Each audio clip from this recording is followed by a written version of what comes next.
chers collègues, chers étudiants. Donc nous avons le plaisir d'accueillir ce soir Daniel van der Gurt. Daniel enseigne la sociologie, en particulier la sociologie de l'art et de la sociologie visuelle à l'Université libre de Bruxelles. Dans cette université, il dirige le groupe de recherche en sociologie de l'art et de la culture, le centre de sociologie générale, et il est également le directeur de la revue de l'Institut de sociologie, qui est une des vieilles revues dans notre discipline. Vieille revue, c'est une revue ancienne dans notre discipline. Daniel van der Gurt est l'auteur de nombreux ouvrages. Parmi ces ouvrages, je citerai en 2004 le texte dont le titre est « Art et politique pour une redéfinition de l'art engagé » à Bruxelles aux éditions Labor. En 1998, il a publié « L'art contemporain au miroir du musée » à Bruxelles aux éditions de la Lettre Follet. Plus récemment, il a publié un essai sous un titre assez nietzschéen, qui est le suivant, « Ecce homo touristicus, identité, mémoire et patrimoine à l'ère de la muséalisation du monde » aux éditions Labor, L'Overval, en 2006. Il a également publié récemment, en collaboration avec notre collègue Frédéric Varron, de Sciences Po, de Sciences Politiques, au singulier, où est-ce Frédéric ? Voilà, il est là-bas, en collaboration avec Frédéric, qui est professeur ici au département de Sciences Politiques au singulier, un ouvrage collectif préparé avec lui sous le titre « Le paysage à la croisée des regards », paru à Bruxelles aux éditions de la Lettre Volée en 2006. Tous ces ouvrages sont disponibles notamment à la Bibliothèque de sciences économiques et sociales, au premier étage, à l'autre bout du bâtiment. Daniel n'est pas seulement un sociologue de talent, un sociologue actif sur différents terrains, mais il est également éditeur, puisqu'il dirige à Bruxelles les éditions de la Lettre Volée, une maison d'édition qu'il a fondée à Bruxelles il y a bientôt 20 ans, avec diverses collections, et dans l'une de ces collections, il a bien voulu que paraissent deux de mes propres livres, en 1990, puis en 2006. Je connais Daniel depuis plus de 20 ans. Avec Daniel et avec Nathalie Hennig, que vous avez entendu il y a quelques semaines, nous avons fondé, au milieu des années 80, la revue Sociologie de l'art, qui a d'abord été éditée par les éditions de la Lettre Volée à Bruxelles et qui est aujourd'hui éditée par les éditions L'Harmattan à Paris et qui est une revue de référence dans le champ de la sociologie des arts. Sa conférence aujourd'hui, il a donné ce titre qui, pour les familiers de Bourdieu, faisait un clin d'œil et pour les autres pouvait pas sembler un peu sibyllin, comment libérer les artistes libres. Et cette conférence va nous permettre de rebondir sur un certain nombre de questions qui ont été ouvertes par les interventions précédentes. Je pense en particulier à l'intervention de Nathalie Hennig et à celle de Jérôme Mézot. Ces interventions qui d'ailleurs, je vous le rappelle, sont visibles sur le site du forum, grâce au travail de Mélanie Ohaillon qui va aujourd'hui encore prêter son concours à cette manifestation. Vous pouvez voir sur le site du forum, enregistré par Mélanie, ma première conférence d'introduction, celle de Nathalie Hennig, celle de Jérôme Mézot. Celle de Valérie Roll n'est pas sur le site, puisque Valérie considérait que sa thèse n'étant pas terminée, elle ne voulait pas que des résultats soient diffusés de cette manière-là. Avant de te donner la parole, Daniel, je fais encore deux informations. Nous aurons la semaine prochaine, à la même heure, dans cette même salle, l'intervention de Magali Dubé, que j'ai vue également, qui est... Où est-ce qu'elle se cache, Magali ? Voilà, ici au fond, qui est une licenciée en sciences politiques, chercheuse au département de sociologie, qui a fait un remarquable travail sur l'affaire Hirschhorn. Vous vous rappelez que l'affaire Hirschhorn a pas mal agité les esprits en Suisse. Elle a donné un interview ce matin sur la radio RSR2 dans l'émission Les Temps qui courent. Donc les gens qui ont Internet peuvent aller écouter cette émission sur le site de la RSR2. Et puis je vous rappelle également, donc demain, tout le reste du programme est sur ce papillon jaune qui est ici. Et je vous rappelle également demain le Ciné Sociaux, qui est organisé par l'Association des étudiants en sociologie. Le thème, c'est comment est-ce que le cinéma traite la figure de l'artiste comme personne et également son œuvre. Et demain, nous aurons au Café Gavroche, boulevard Georges Favon, à 8h, une projection gratuite, ouverte à toute personne intéressée, du film My Architect, qui est un film fait par Nathanaël Kahn, que certains ont déjà vu, j'imagine, en 2004. Nathanaël Kahn qui va à la recherche de son père, le grand architecte Louis Kahn. Et pour animer la séance, nous aurons la participation de l'architecte genevoise, professeur à l'EPFL, Inès Lamunière, et bien sûr vous êtes toutes et tous invités à venir à cette manifestation. On prend quelques cacahuètes, on boit un verre, ensuite on descend dans la salle voir le film, et puis on en discute après avec Inès qui anime la séance. Ça risque d'être assez chaud, puisqu'elle m'a dit au téléphone il y a quelques jours qu'elle n'aimait pas du tout ce film, donc on va voir ce que ça donne, que un architecte qui n'aime pas le film fait par le fils d'un architecte sur un autre architecte. Alors voilà, Daniel, j'ai beaucoup trop parlé. Je te remercie d'être venu de si loin pour nous faire bénéficier de tes lumières ce soir, et je te donne immédiatement la parole. Merci André. J'espère que le micro est branché, oui, enfin vous m'entendez en tout cas, je pense qu'on n'est pas si nombreux que ça, malgré mon titre extrêmement commercial que j'ai forgé justement pour vous intriguer un petit peu. Comment libérer les artistes libres. Tout d'abord, je remercie bien sûr l'audience, l'assistance, de me faire le plaisir et l'honneur d'être là ce soir pour m'écouter, pour dialoguer ensemble. Plus particulièrement bien sûr les organisateurs de ce cycle de conférences dont j'ai déjà entendu le plus grand bien, et qui manifestement fait événement, en tout cas ici à Genève et à l'université. Et sur un thème qui plus est, qui est un petit peu polémique. C'est vrai que lorsque j'ai vu l'intitulé du cycle, donc je ne sais plus exactement quelle est la formulation exacte, mais enfin c'était quelle est l'utilité des artistes. Bon, c'est vrai que c'est d'emblée, disons, quand même quelque chose d'un peu sulfureux, un peu polémique, et en plus, en tout cas, quelque chose d'incontestablement d'actualité, en tout cas au vu des journaux que mes amis m'ont mis sous le nez depuis que je suis arrivé ici pour me montrer qu'effectivement c'était assez chaud cette question-là de voir donc comment financer, comment subsidier les arts, la culture, que faire, et quel est finalement le statut de l'artiste, le rôle de l'artiste contemporain. Donc ce sont des sujets évidemment brûlants, pas seulement ici, partout depuis les années 80 bien sûr.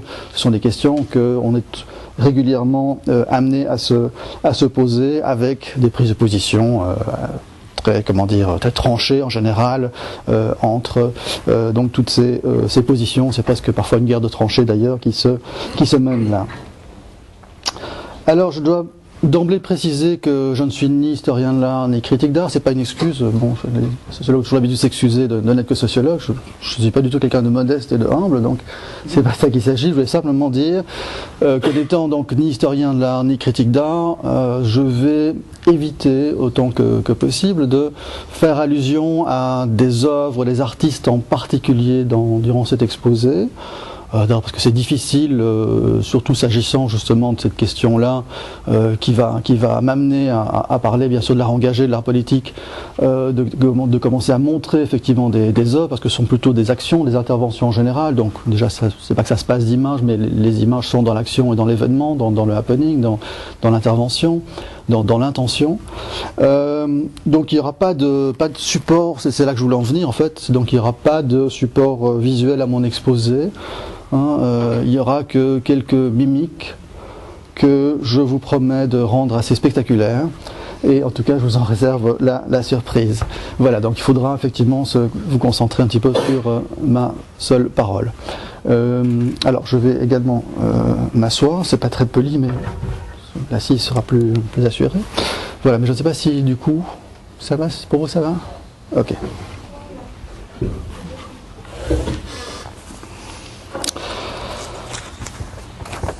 Alors, je vais commencer par une petite déclaration. Au nom de tous les libéraux et tous les socialistes que les électeurs ont librement choisi de reconduire à la tête de notre gouvernement fédéral, salut. En ces temps difficiles, où de plus en plus de contestataires se revendiquent de nos libertés démocratiques pour faire entrave à la volonté libre du peuple qui s'exprime librement par l'intermédiaire des représentants qu'il s'est librement donnés, je voudrais rendre hommage aux artistes, aux professionnels de la liberté, que sont les artistes, aux artistes, incarnation de la liberté, liberté faite hommes et femmes, aux artistes dont l'existence même constitue la preuve incontestable que nous vivons dans la société libre. Aux artistes et bien sûr à leurs œuvres, aux frontons de nos bâtiments, dans nos parcs, dans nos rues, nos villes, nos villages, dans nos campagnes, sur nos autoroutes, nos écoles, nos cimetières, nos églises, nos gares, nos hôpitaux, nos prisons, nos domiciles, et permettez-moi cette confidence de l'ordre de l'intime, cet intime qui est désormais au centre des préoccupations de l'avant-garde, jusque dans ma salle de bain, puisque je viens d'acquérir une brosse Adam Stark. Ces propos qui nous plongent directement dans la discussion, le débat de ce soir, ne sont pas les miens, ce sont ceux de deux artistes, ou peut-être devrais-je dire deux anartistes ou deux activistes belges, cela va sans dire, Benoît Eugène et Angel Vergara, qui, entre autres actions artistiques, s'invitent régulièrement dans les vernissages, dans divers événements culturels de la scène artistique belge, pour bien sûr pour y faire des performances, des happenings, pour perturber le déroulement, l'ordonnancement rituel de ces rencontres un peu convenues. Et il se présente d'ailleurs systématiquement recouvert d'une toile blanche immaculée et se présente donc au nom et en tant que les œuvres d'art. Alors, ce sont ces mêmes artistes qui, à découvert cette fois, mais armés d'un micro et d'une caméra, m'avaient cueilli à froid en 2005 avec une question pour le moins déconcertante qui était, vous vous en doutez, comment libérer les artistes libres. Bon, je vous rassure, le reste de l'intervention, c'est moi qui l'ai écrite, parce que ça commence à faire beaucoup. Mais bon, et bon, c'est vrai que c'était une question assez étonnante. Hein.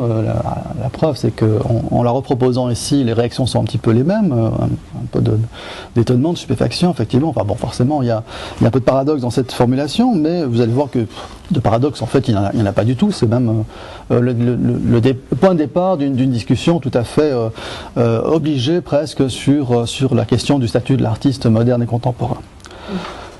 Alors, donc en fait, ils étaient venus interroger un certain nombre d'acteurs du monde de l'art contemporain, beaucoup d'artistes, quelques autres, pour leur poser donc cette question qui interroge un des lieux communs de la mythologie artistique. Hein, et c'était cet entretien filmé était destiné à alimenter une très belle initiative citoyenne d'un groupe d'artistes dont font partie donc ces deux-là, qui est Walking Voice TV, donc qui est un site internet que vous pouvez aller consulter d'ailleurs, et sur lequel se trouve toute une série d'entretiens, de discussions, de petits films documentaires qui interrogent encore une fois les rapports entre l'art et la société.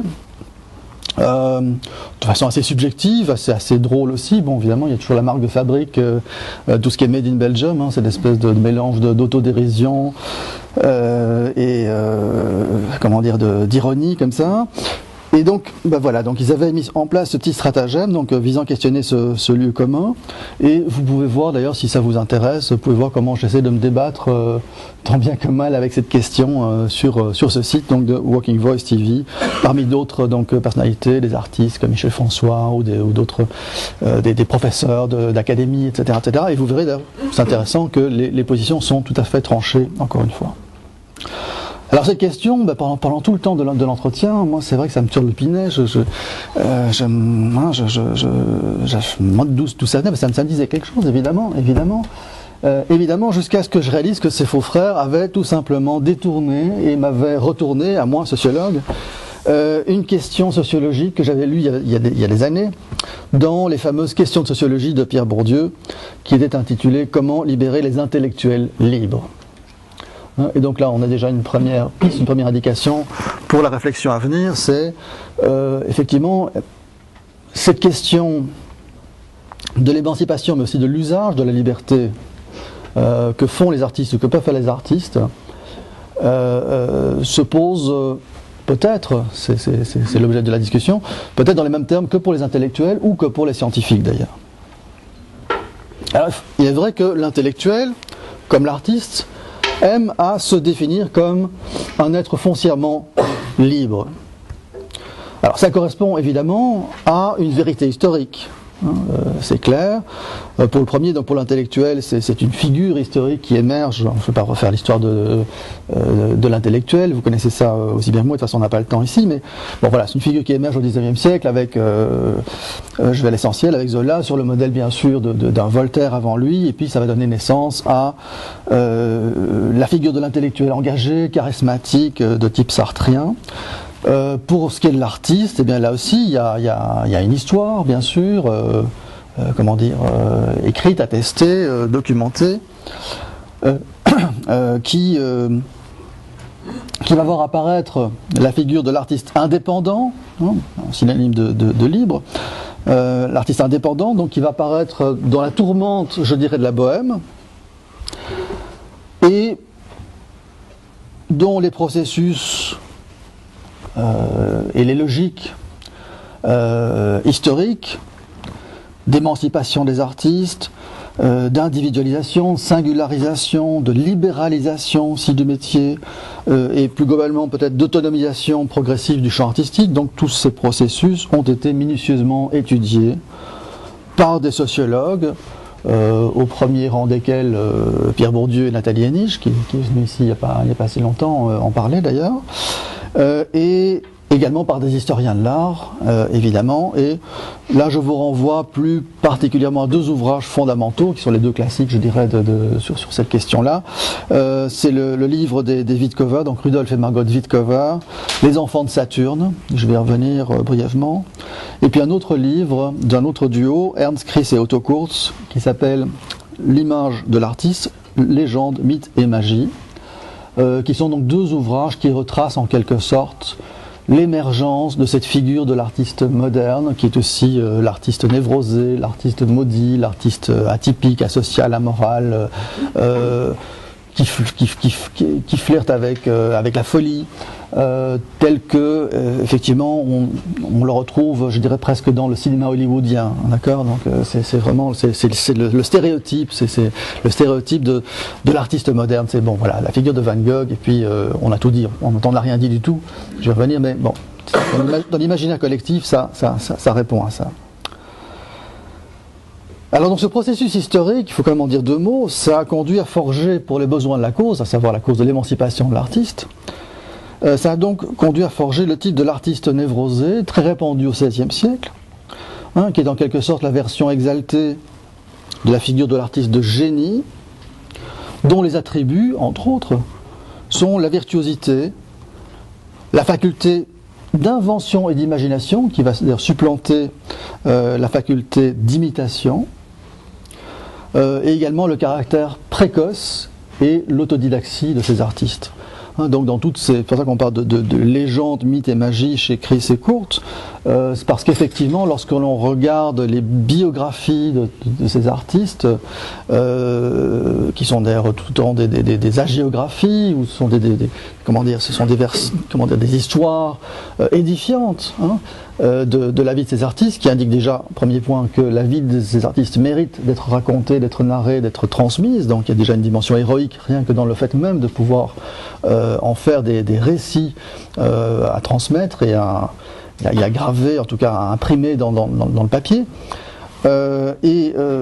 Deuxièmement, ces biographies d'artistes donc montrent effectivement des schémas récurrents, des motifs récurrents, dont ceux que j'ai cités, notamment effectivement la précocité du talent. Déjà tout petit dans les marges de ses cahiers, il dessinait, forcément, et bien sûr ils sont allés à l'académie, ils ont eu des professeurs, ils ont tout appris, mais ça ne servait à rien, c'est pas important. Ce qui est important, c'est le talent inné, c'est bien sûr c'est le don.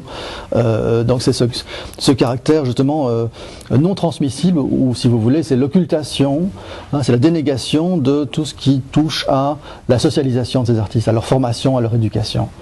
Pourquoi ? Parce qu'évidemment, cette occultation est au principe même de leur héroïcisation, du fait qu'on en fait des personnages d'exception, des êtres singuliers, absolument uniques, absolument originaux, que rien ne permet d'ailleurs de comprendre, ce qui explique aussi par ailleurs pourquoi il y a eu aussi longtemps une forte résistance à l'approche, je dirais, sociologique de l'art de la part de certains milieux artistiques et de la part de certains historiens de l'art, un peu classiques. c'est qu'on mettait effectivement à mal cette mythologie. Donc historiquement, ce qu'on voit aussi, alors ça c'est le livre de David Cover qui en parle plus précisément, donc c'est que au départ, je ne vais pas vous faire encore une fois, on va laisser du temps pour la discussion par la suite, donc je vais essayer de ne pas faire trop de digressions, mais on verra où ça nous mène, enfin attachez vos ceintures, ça risque d'être un peu chaotique. Mais donc pour les Wittcover, donc ce qu'ils indiquent bien également, c'est qu'au départ, donc ces artistes, vous savez bien, cette notion d'artiste, elle est moderne, hein, c'est une notion moderne par excellence que cette notion d'art et d'artiste. Avant, il y avait des artisans, il y avait un savoir-faire, il y avait des métiers. Les artistes, les peintres d'images étaient membres de corporations, de guildes, les arti, comme on disait en Italie, et donc ces guildes étaient très puissantes. C'était en quelque sorte l'ordre des peintres qui réglementait tout, qui régentait tout. Et donc certains de ces artistes souhaitaient effectivement s'émanciper de ces contraintes, mais ces artisans, symboliquement donc, nous rappellent les Wittcover, étaient placés sous la tutelle de Mercure, Mercure qui est le dieu du commerce et des arts. Et puis progressivement, cet artisan qui va devenir un artiste, inspiré, le divino artiste, va passer sous le signe de Saturne. On va parler à ce moment-là d'artistes saturniens, de caractère saturnien. Hein, et comme l'expliquent donc les Wittcover, je les cite brièvement. Donc Mercure est le protecteur des hommes d'action, allègre et plein d'entrain. Selon la tradition antique, les artisans en particulier sont natifs de ce signe. Saturne, en revanche, est la planète des mélancoliques. Et les philosophes de la Renaissance découvrirent que les artistes émancipés de leur époque manifestaient des traits caractéristiques du tempérament saturnien, contemplatif, méditatif, broyant souvent du noir, aimant la création dans la solitude. À ce moment critique de l'histoire surgit, écrit le Wittcover, surgit l'image nouvelle de l'artiste aliéné. Et donc cette image de l'artiste aliéné, en fait le contraire de libre, hein, si on y songe 2 secondes, on va y revenir. Mais donc cette image de l'artiste aliéné, c'est le résultat d'une véritable stratégie d'émancipation, qu'encore une fois Nathalie Henich a parfaitement bien décrit dans plusieurs de ses livres. C'est aussi le reflet de leur statut indéfini dans l'ordre social. C'est-à-dire que cet artiste, effectivement, est à la fois en voie d'ascension sociale, puisqu'il essaye effectivement de sortir de de sa corporation pour être reconnu comme un artiste à part entière, un intellectuel, un penseur, quelqu'un qui maîtrise effectivement la pensée, mais aussi les sciences, la littérature,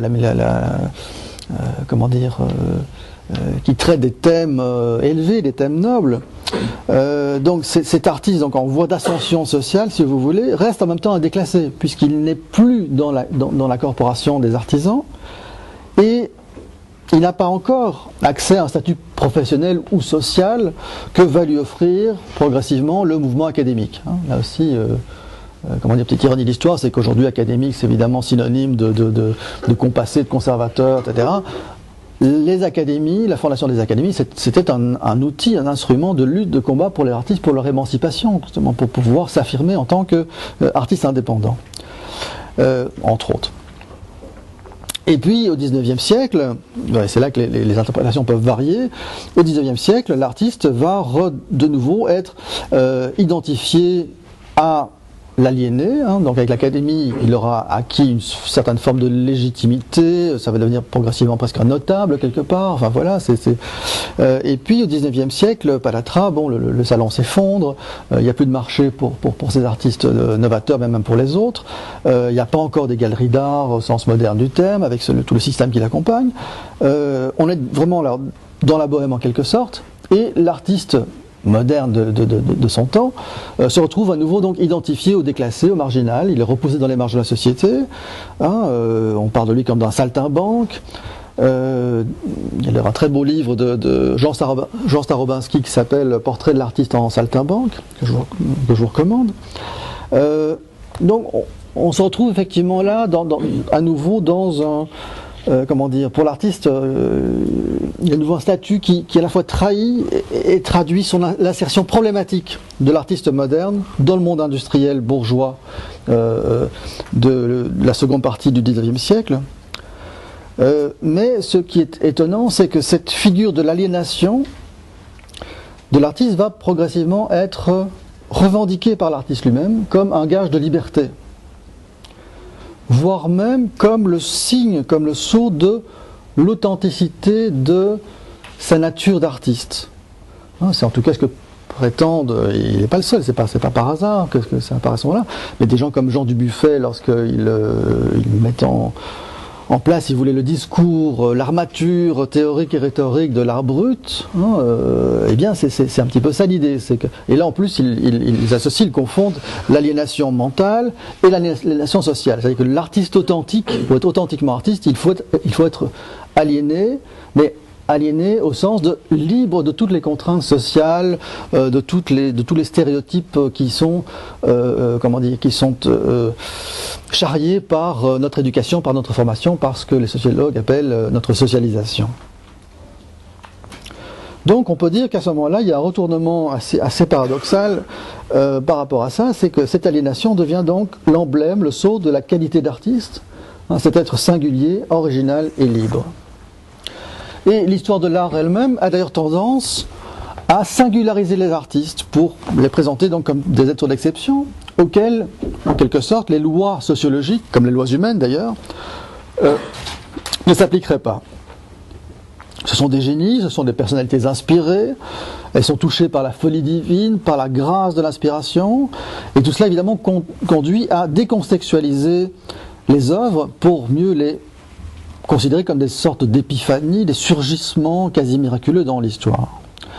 Et encore, il est symptomatique de constater que c'est, encore une fois, donc l'originalité qui est le critère qui est le plus généralement invoqué et le plus recherché dans le monde de l'art pour juger de la qualité d'un artiste, d'une œuvre et de la position dominante, pour parler un peu comme Bourdieu, qu'il peut occuper dans le champ artistique.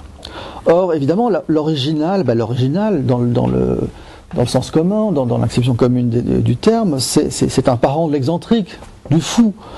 Et là aussi, après ce que je viens de vous expliquer, donc c'est pas pour surprendre, puisque la géographie artistique a toujours associé la figure de l'artiste et celle du fou, depuis les études de Vilkover sur les enfants de Saturne, jusqu'à la consécration de la sainteté artistique incarnée par Van Gogh, ou encore toute la mythologie spontanéiste de l'art brut, élaborée par Dubuffet.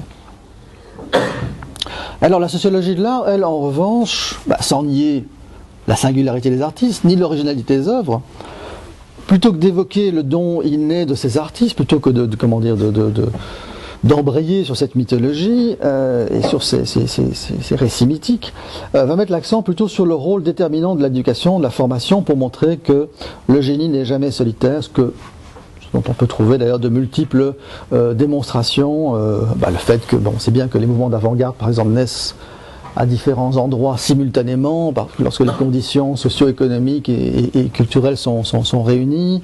On sait bien aussi qu'il faut justement des experts pour pouvoir distinguer l'œuvre de tel artiste qui sort d'un atelier, parce que souvent on ne sait pas trop bien qui a mis la main à la pâte, si je puis dire, ou encore je peux vous mettre au défi de distinguer un tableau de Braque ou de Picasso de la période du cubisme analytique. C'est extrêmement compliqué. Donc bon, il y a 1000 exemples comme ça qui montrent qu'effectivement l'artiste est un être qui est pleinement social, même s'il n'est pas toujours sociable, et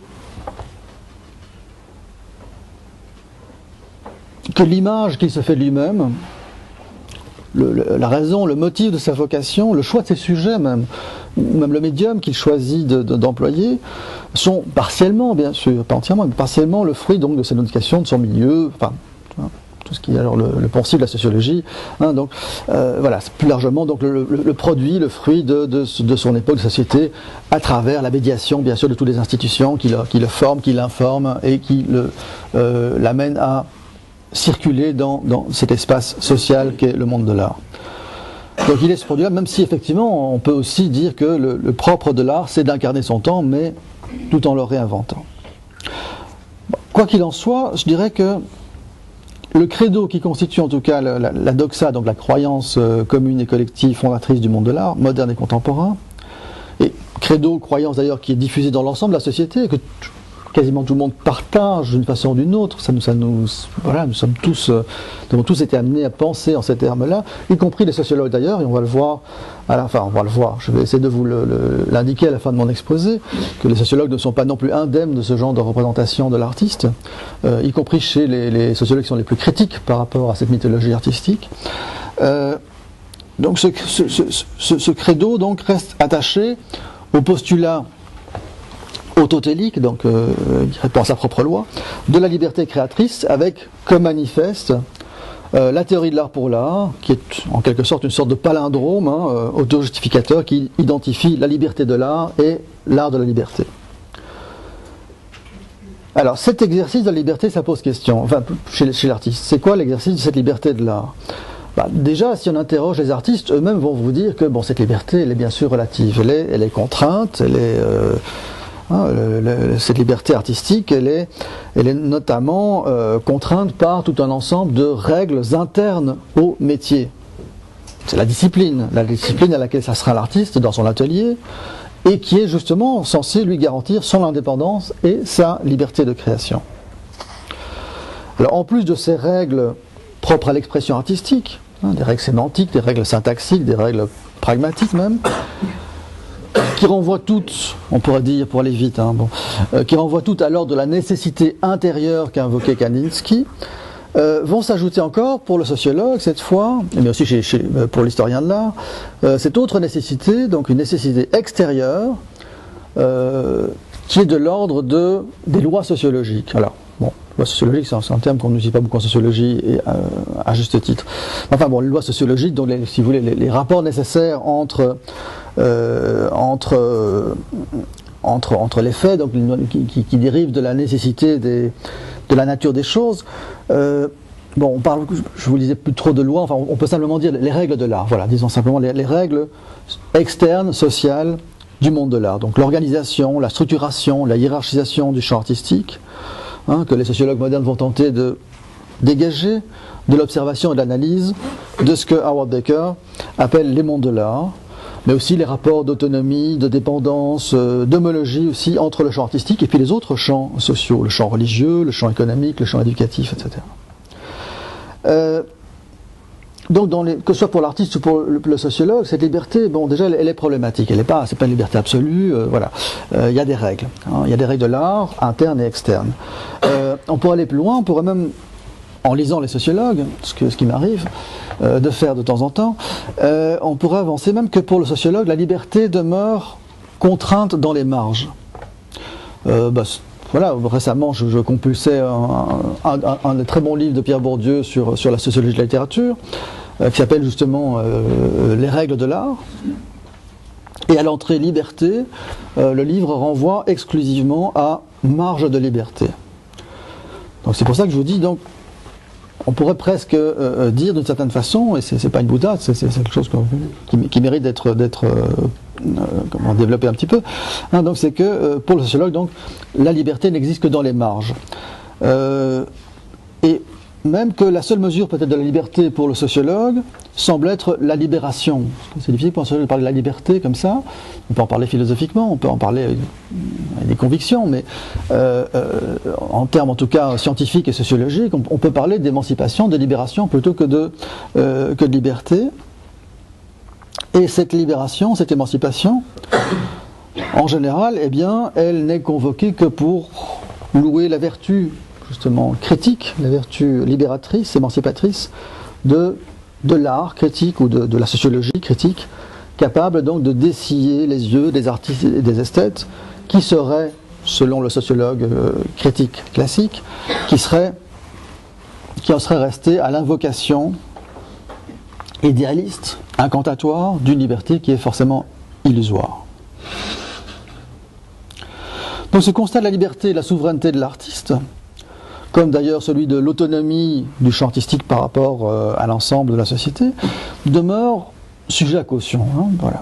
Ça continue à alimenter la polémique, parce qu'effectivement, ces interprétations et ces enjeux renvoient à des positions idéologiques bien tranchées, comme on constate depuis les années 80 dans les débats publics sur le financement de la culture, sur le statut juridique et fiscal de l'artiste, etc.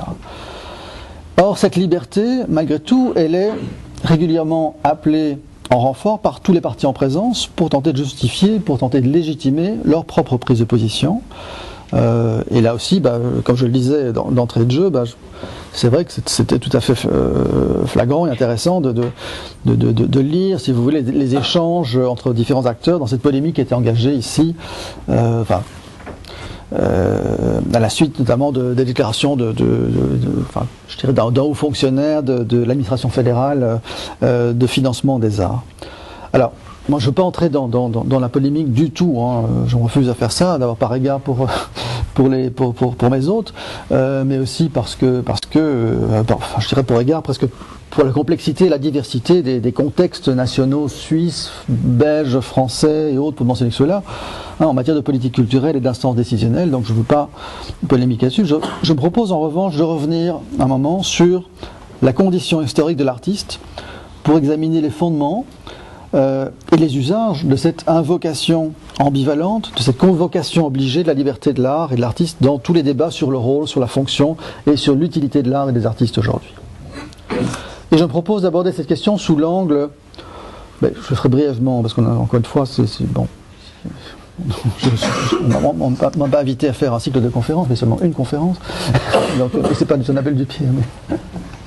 Donc je vais quand même essayer d'être relativement bref là-dessus, mais je voudrais donc aborder cette question de la liberté de l'art et de l'artiste pour en venir à son utilité. Donc sous l'angle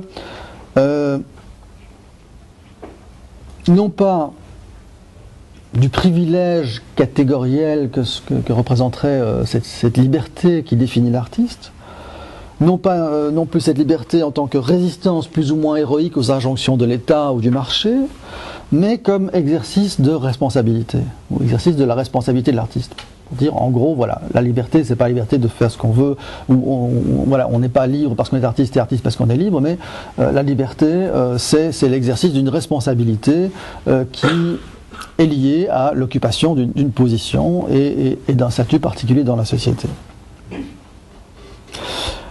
En d'autres termes, je pourrais aussi dire ça comme ça, alors que d'horizon d'attente, la liberté est devenue, avec l'artiste moderne, sa raison d'être, mais aussi la source de sa légitimité, la valeur fondatrice et garante de son statut d'artiste. On ne se demande plus tant qui servent les artistes, ce qui était la question qu'on se posait, je dirais, sous l'Ancien Régime, mais à quoi servent les artistes? Et cette question-là, elle invite aussi à comparer la sphère d'activité artistique à la sphère d'activité scientifique, pour laquelle la liberté de création, et la liberté d'invention constituent une condition nécessaire plutôt qu'une raison d'être ou un attribut social transcendant. Je n'ai pas de montre, je ne sais pas. 7h moins 3. Ce que ça veut dire? Ah. D'accord.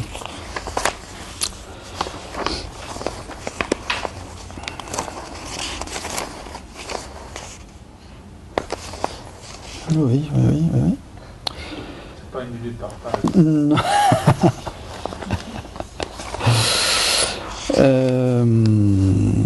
Bon, ok, ça va, je vois ce que je veux faire.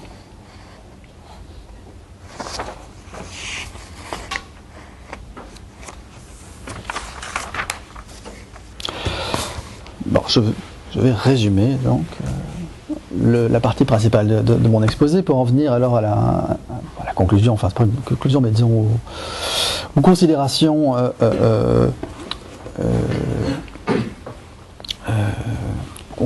comment dire, aux propositions que je peux tirer de mon exposé.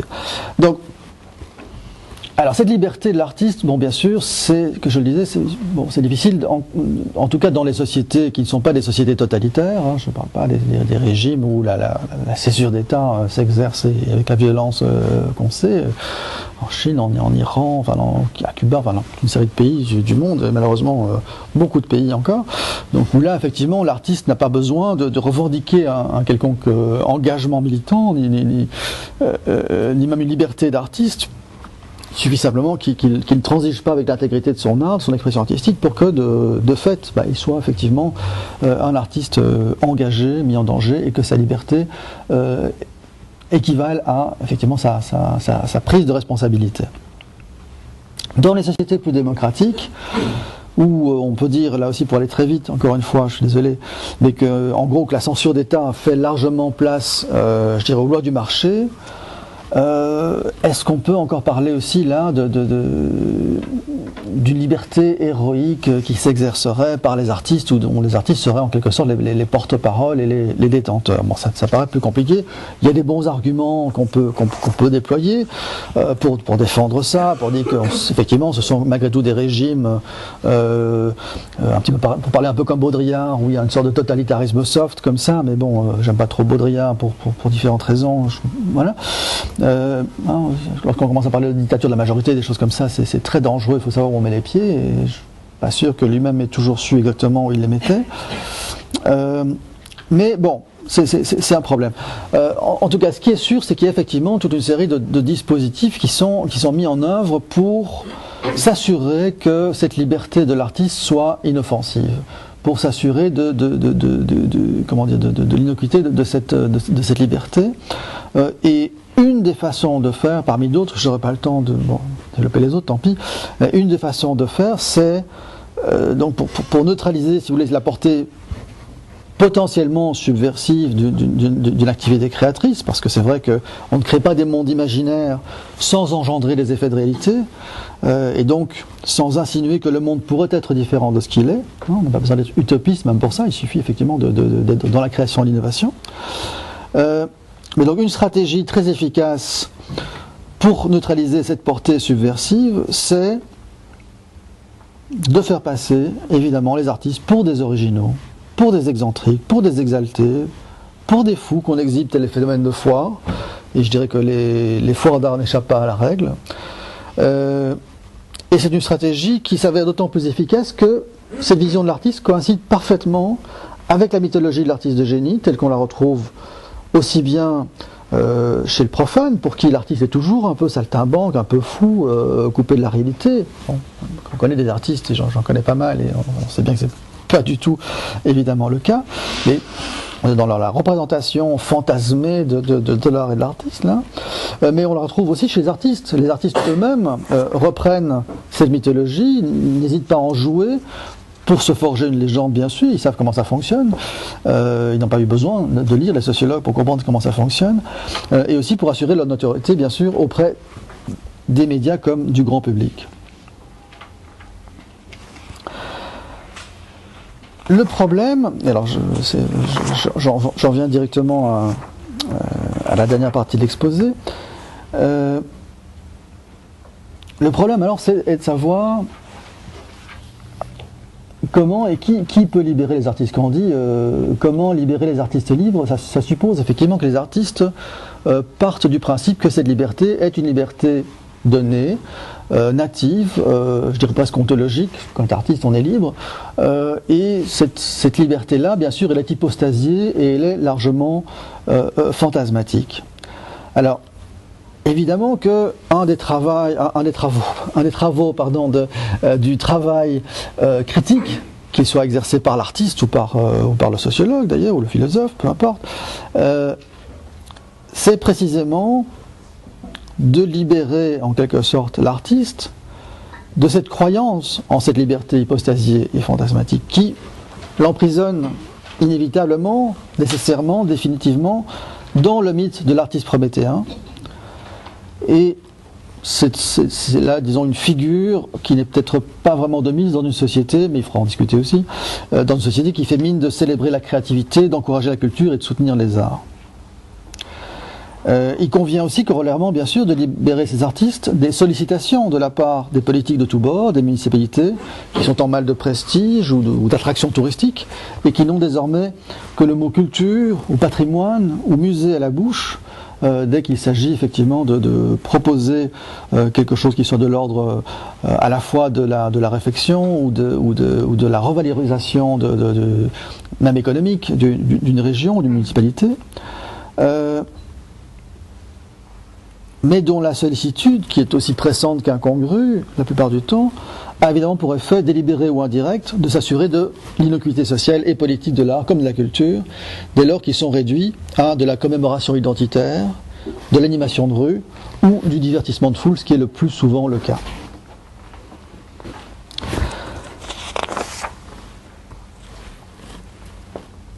Alors, il faut bien reconnaître que les artistes n'ont pas attendu les sociologues pour que ces derniers leur prodiguent leurs bons conseils. Depuis au moins les années 70, avec le mouvement Fluxus, le situationnisme, les collectifs d'art sociologique, beaucoup d'artistes, Hans Hack, Marcel Brothard, Daniel Buren, Komar et Bellamy, pour prendre des artistes soviétiques. Une bonne partie des jeunes artistes actuels aussi qu'on range habituellement avec un bonheur variable d'ailleurs dans des catégories dûment estampillées art relationnel par Nicolas Bourdieu ou art contextuel par Paul Arden. Donc tous ces artistes effectivement interrogent en des termes parfois quasi sociologiques ces rapports de la liberté de la nécessité, de la création de l'institution, en faisant littéralement œuvre et figure d'experts et de critiques de cette institution artistique. Là aussi, d'ailleurs, c'est un vrai problème qui mérite d'être épinglé, c'est que, évidemment, ces artistes qui participent de ce qu'on a appelé la critique institutionnelle finissent par devenir les experts de ces institutions. Et du coup, évidemment, la dimension, pas subversive, mais simplement de connaissance et d'intelligence sociologique du milieu peut conduire aussi bien à la subversion qu'à du cynisme, bien sûr. Alors, bon, très bien. Je voudrais juste encore insister sur une chose, c'est la responsabilité des sociologues aussi, dans la persistance, je dirais, dans le maintien, la persistance de cette mythologie artistique, qu'ils feignent par ailleurs de combattre, tout en la reprenant, parfois de manière assez naïve d'ailleurs à leur compte. Alors j'ai pas le temps encore une fois de développer en donnant beaucoup d'exemples ou d'argumentations, mais j'ai quelques exemples qui me paraissent parlants et à partir duquel on pourrait développer quelque chose ou étayer ça. Il me semble qu'il n'est pas anodin et même qu'il est tout à fait révélateur de la représentation que se fait le sociologue de l'artiste, que pour en dresser son idéal type, le sociologue choisit l'épisode très particulier et totalement obsolète quelque part de la bohème artistique, qui plus est, telle qu'elle apparaît dans la littérature romanesque. Et en interprétant ce moment de profonde inadéquation entre une profession artistique, comme je l'ai dit tantôt, poussée dans les marges de la société par une bourgeoisie industrielle qui n'est pas du tout sensible à l'art en général et encore moins, bien sûr, à ses représentants les plus novateurs, une époque où il n'y a pas de marché de l'art, où le salon ne peut plus apporter sa manne et il n'y a pas encore un système de galerie qui se met en place. Donc, prendre ce moment-là pour dire voilà le moment de la consécration du sacre et de la souveraineté de l'artiste me paraît vraiment très problématique.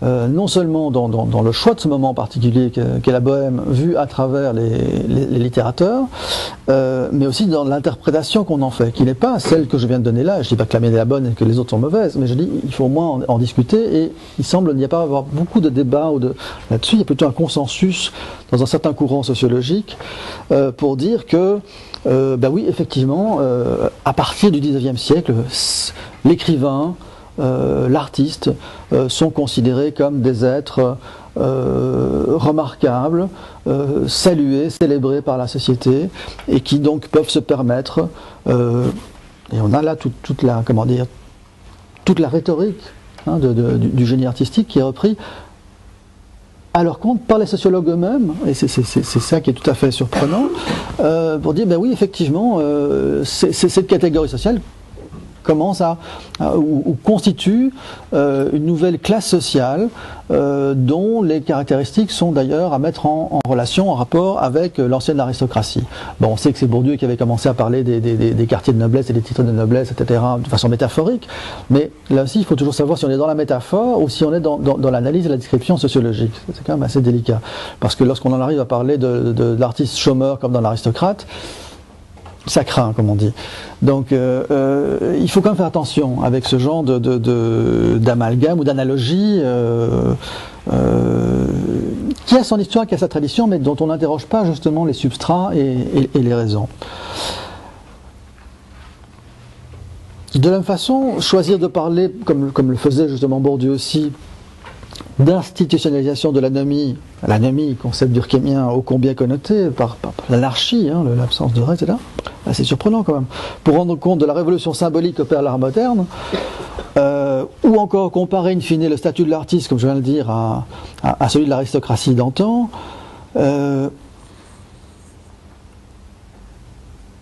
ça pose problème, bien sûr, et ça je pense bon, sont malgré tout discutés, ils ne font pas l'unanimité, heureusement.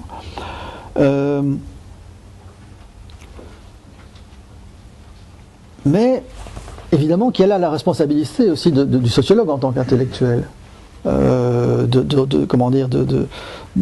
reprendre, si vous voulez, même pas à nouveau frais, de reprendre, je le disais tantôt naïvement même, quelque part, ce qui est de l'ordre du stéréotype.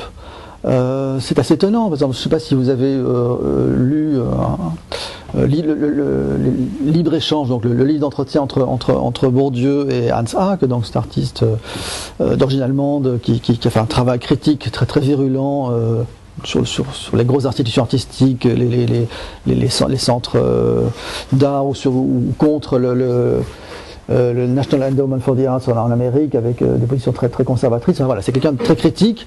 Effectivement, il y a des affinités intellectuelles, générationnelles aussi avec Bourdieu, donc ils se sont rencontrés, très intéressant. Et puis on lit ces entretiens et on se rend compte qu'en fait, Bourdieu est là dans une posture presque de journaliste qui vient poser des questions. Ah oui, c'est vrai, c'est comme ça que ça se passe. Et c'est là que vous avez fait ça. Ah oui, c'est étonnant. C'est formidable ce que vous faites.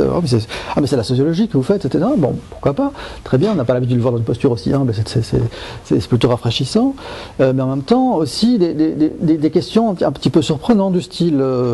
C'est vrai que Perrin, dans Fondation Cartier, ne se cache plus pour dire que sa fondation c'est juste une vitrine pour son entreprise, etc. Bah oui, évidemment. Donc voilà. Et donc c'est Hack qui est l'informateur, si vous voulez. Donc c'est l'artiste qui devient l'informateur du sociologue. Et là, ça pose problème aussi. Si le sociologue on est réduit, si vous voulez, à faire du commentaire à partir de ce que les artistes informateurs lui donnent, bon. C'est une situation, disons, assez embarrassante pour la sociologie. Bon, là, évidemment, c'était tout à fait symptomatique, parce qu'évidemment, c'était une façon de mettre à mal toutes les théories de Bourdieu qui, justement, faisaient reposer le champ artistique sur la dénégation de l'économique, alors que depuis les années 80, on est passé dans toute autre mentalité, un renversement symbolique absolu par rapport à ça. Mais c'est pas ça l'important, et l'important n'est pas de dire Bourdieu, il connaît pas, etc., c'est pas du tout ça. Mais la question, c'est effectivement quel est le rôle et la responsabilité alors du sociologue de l'art par rapport à ce que les acteurs du monde de l'art savent, connaissent, disent et vivent. Et c'est une question qui se pose en sociologie de l'art, mais dans tous les domaines de la sociologie, clairement. Donc voilà, c'est une question que je soulève simplement ici. De la même façon, je vais en terminer par cet exemple-là, décréter que le régime de l'artiste actuel est celui de la singularité souveraine, donc là on est quand même dans quelque chose de plus consensuel, encore une fois.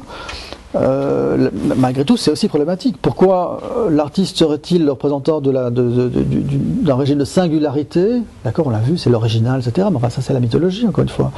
Mais plutôt, pourquoi serait-ce plutôt la singularité que l'exemplarité? Si on lit Howard Baker dans les mondes de l'art, on voit qu'il y a effectivement des dispositifs, des processus de professionnels qu'on peut trouver dans d'autres champs économiques. Si on lit Pierre-Michel Menger dans Portrait de l'artiste en travailleur, lui, plaiderait plutôt pour voir dans la figure de l'artiste, non pas une figure de singularité, mais une figure d'exemplarité, en montrant bien que, en tout cas c'est ce qu'il dit, voilà, c'est ce que dit Menger, que l'innovation artistique et ses procédures finissent par infiltrer de nombreux domaines de la production industrielle aujourd'hui, que ce soit par contamination métaphorique.